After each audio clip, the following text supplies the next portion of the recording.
Мен атым Султан Атабек, мен графический дизайнермін.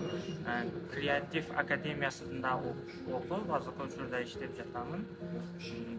Мен бұл академияға келіп оқып алғаным шахматтан башталған негізгі башкысы. Шахматта оқып жүрүп турнирлерге катышып, бир эже менен таанышып, ал эже бул академияны билген экен. Мага сунуштап туруп, анан бул жакта ушул академияда окуп, азыркы учурда ар кандай заказдарды алып иштеп жатам. Мурас Бош базарында Мурас деген сувенирный магазинге логотип жасадым.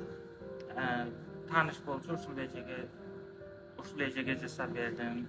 Анан бирден көрүп, азыркы учурда Жалал Абадта деле өнөрчү деген бир жаш балдардын оюнчуктарын токуган эже бар экен, ага логотип жасап бердим. Анан ал эжеден дагы бир бала көрүп, жакшы жасайт экен деп, андан көрүп дагы бир бала келип, азыр Жалал Абадта Бекзо деген эркектердин кийимдерин саткан магазин ачылды. 2 жерде магазин ачылды.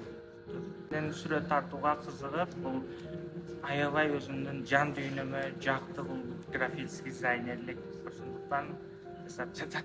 Мен оюм боюнча эч кандай чектөө болбош керек деп ойлойм. Анткени баарын аракет кылса, биз баарын жасай алабыз. Эч кандай коркпогула, тартынбагыла, аракет кылгыла ардайым.